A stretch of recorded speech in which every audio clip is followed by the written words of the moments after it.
Excited to do this call today because I get to welcome my good friend, founding executive advocate here at Modexus, Miss Toni Nolte from Hampton, Virginia.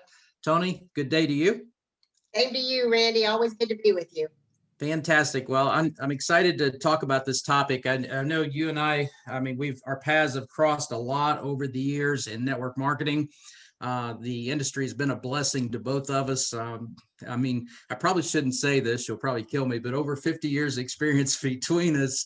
And we had the great fortune to be trained by some of the best in the industry and some of the same people. So when we talk about a topic like this, I mean, we were trained by some of the same people, and I think that's important. But Toni, I think we have an obligation to take what was poured into us and pass it on to a new generation of people. What do you think? I think that's outstanding, especially things that still work to this day. Absolutely. So speaking of that, great segue. You teed it up for me.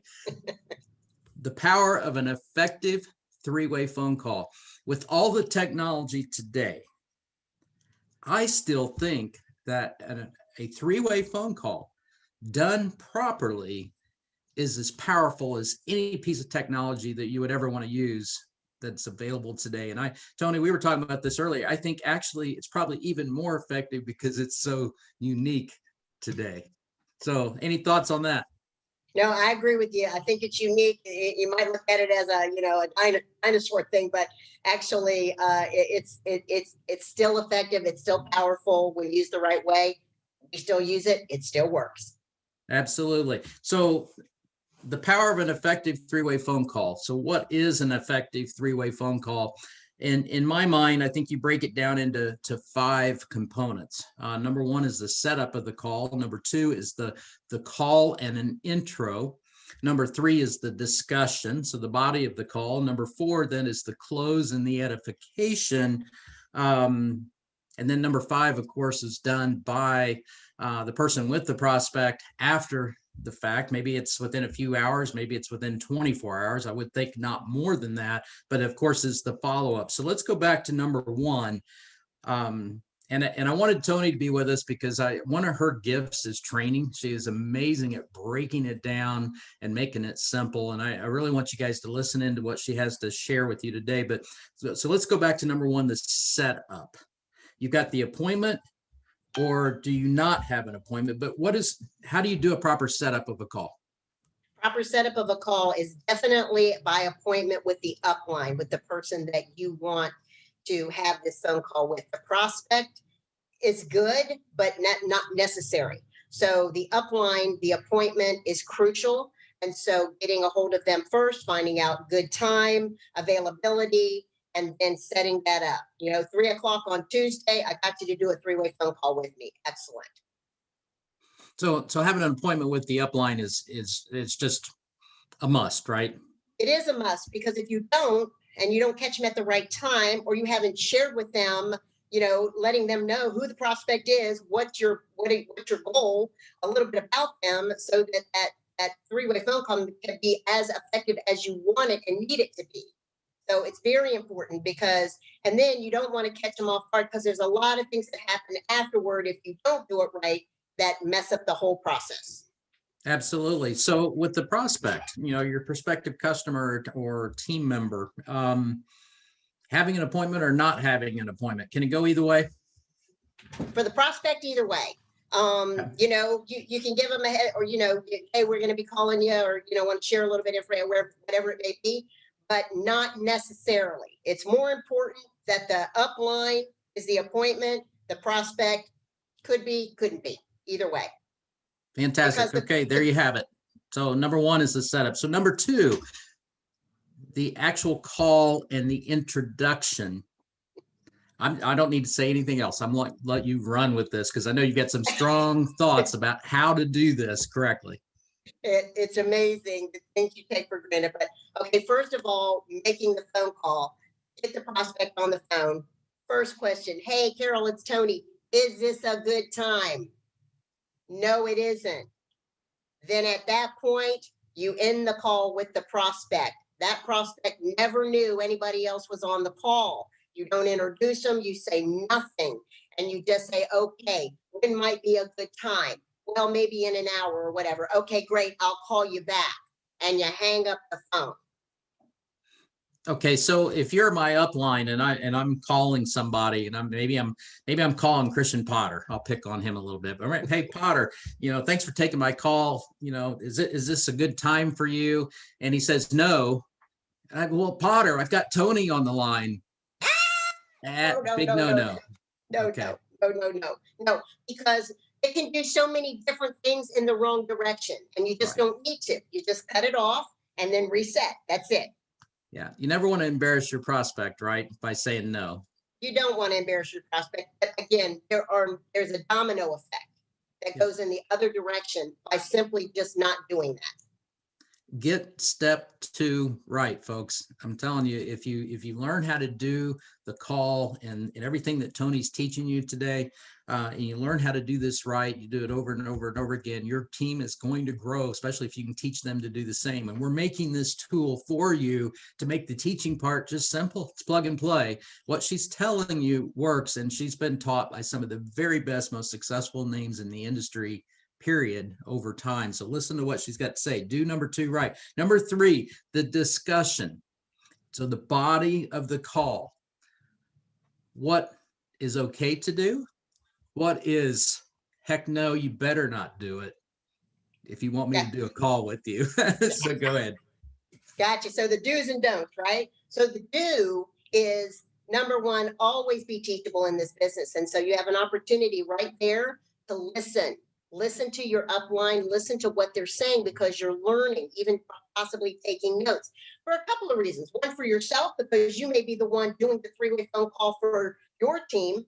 Number 2, because it's teaching you something. You're learning something about it, and you're listening to the dialogue with your prospect. Because when we get to step number 5, the follow-up, all that's going to be very important about what you heard and what the discussion was, so that your follow-up is more effective based on the topic and the information. Plus the fact, at the end of that call, if you have an opportunity, if being back introduced and something was missed or something, there might be an opportunity to touch on that. But the do is great opportunity to listen, learn, stay teachable, and then also be effective for yourself when you're going to be that person that's on the other end getting that 3-way phone call. But do not speak. Do not speak. But Period. Honestly, that's the blessing. That's the blessing. You're going to do the work. I get to listen. Hey, awesome. Here you go. Listen to my friend, my partner in business. But you don't have to say anything, nor should you say anything. A few reasons why. Number 1, you've done the talking to the prospect, or they're your friend, or they're your family. They've heard you. This person is giving you credibility. So the less you say, the no words you say, this upline has the opportunity to edify you, to give you the credibility that you need. That's a huge part of why 3-way phone calls work, because they're edifying you. They've already heard you. They need to hear this other person, because they're going to hear what you've said, which gives you credibility. Don't say anything at all until that upline person turns it back over to you. That is the beauty of it. And when you do it like that, you're going to want to do another one and another one. And oh my gosh, this was easy. They got to do the work. All I got to do is get them on the call. I'm a little passionate about this part, Randy, because it is the least used, least expensive, most valuable tool in network marketing. It really is. This is a tool you don't reinvent. You bring it with you. You can do a 3-way phone call at any time, at any place. Everybody's got the smartphones and can do that. They have to do the work. Let them do the work. Let that process happen for you. You're the one that's going to benefit from it. This is so much fun. Do you guys see why she is such a good trainer? And can you tell she's Italian too? It's all good. We love it, Toni. We love your energy and enthusiasm, and you do know what you're talking about. And this is such a valuable tool. I know I had the privilege of being taught how to do these by people like Kathy Cummins and Karen McCormick and Sandy Burgess. But the one that I remember the most is Bob Middleton. If you ever get a chance to look up Bob Middleton, he was legendary in the industry, absolutely outstanding builder, teacher, trainer. And I remember him looking at me dead in the eye one day, and it struck a little fear, because he said if I didn't be quiet during a three-way phone call, he would never do a three-way phone call again. And that was not going to happen, folks, because like Toni said, you've got an opportunity for upline to carry the water for you. They're doing the work for you. All you need to do is sit back and listen and learn. I mean, it's a no-brainer, right? So anyway, absolutely love it. Number 4, the close and the edification. Tell us quickly the importance of a proper close and the proper way to edify to close out the call. Absolutely. So the close is the upline again, just continuing and closing it out. And also, this is where you're really listening intently, because you're going to follow what direction that upline is giving that prospect, wherever they are in the process. This three-way phone call, first of all, it is an event. So this business is built on series of events. So three-way phone calls are events. And so based on where they are in that cycle of events, depending on the direction that's given, that's where you want to follow up specifically. So that's where you might be taking some notes on your prospect or the person and finding out what, because when you're going to follow up, you want to be specific in that follow up and be able to validate. Again, it's all about validation all different ways. So you're also validating your upline by the follow up of the information that was given and listening to their responses as well. So what was the second part? You nailed it. Oh, I mean, it's the edification. I mean, you did that in the close. You did it. I mean, you absolutely nailed it. Well, the other thing too, the edification is the upline is also edifying you. So yes, to the prospect. So, and again, you're still staying quiet because they're doing all the conversation and all the talk.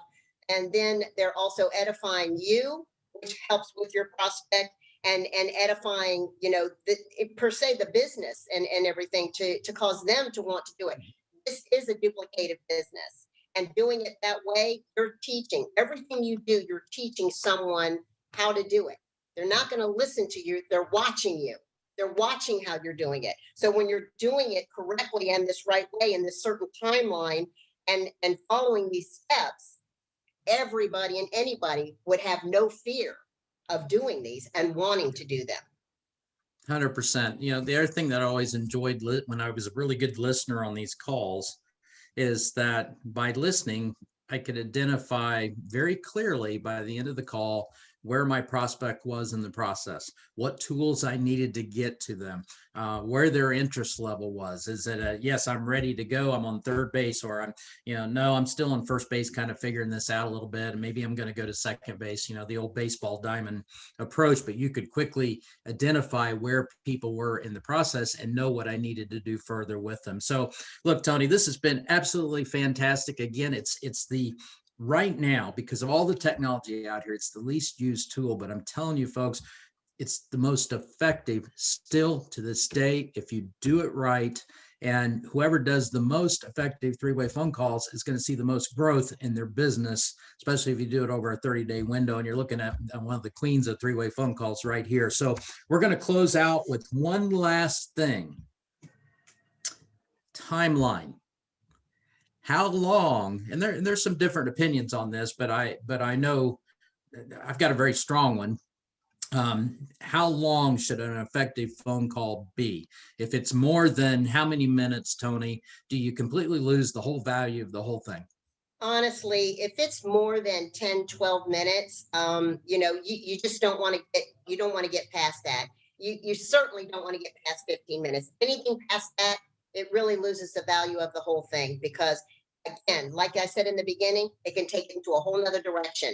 And so even though the conversation may be good in the dialogue, that's saved for a second time, another time, a follow-up, or even a second three-way phone call. But again, remember what you do, you're teaching them. So if you teach them that the first call is an hour long or 45 minutes long, and again, they may be engaging and it sounds all exciting and everything. You always have to keep in your mind that you're teaching someone the business. The ones you think will, won't, the one you think won't, will. You just don't know, but you're still teaching them. So it's important that it's less than 10 to 12 minutes. But Randy, an effective one can be 8 to 10 minutes. Yeah. I mean, literally. I agree with you. 8 to 10 minutes. I've always kind of felt like that's it. I mean, I can 8 to 10 minutes. I can do, effectively 5 to 6 calls in an hour. I mean, I've got a productive hour. If you've got those calls set up ahead of time, you can just knock it out of the park, because anything longer than that, you just lose people. But I think the key point you made is the duplication. You completely lose the duplication. If you've got busy people and they think, I have to be on the phone with someone for an hour and a half, and kind of beat them into submission to want to be a part of this opportunity. I don't want to do that. That doesn't sound like fun. That's not the point. Look, I've done effective three-way phone calls, Toni, that were 3 or 4 minutes long, and they were just as effective. And I know you would agree with me on that. Yes. So Miss Toni Nolte, Hampton, Virginia. She's a founding executive advocate here at Modexus, but you guys are all going to learn this. She's one of the best trainers, and she's able to bring it down to that level where anybody can grasp these simple points that can help you propel your Modexus business to the next level. And Toni, I appreciate you give freely of the knowledge that's been poured into you, and we're grateful for that. I think we should do some more of these. I enjoy this because it's the nuts and bolts and the basics that people need to learn and understand that will help them get to the next level, help them get to 3K, 5K, and executive. Thank you for your time today. Everyone, thank you for your time. Thank you for listening in. And until next time, keep connecting those people, products, and prosperity here from Modexus, and we can celebrate the growth of your business and your team. Take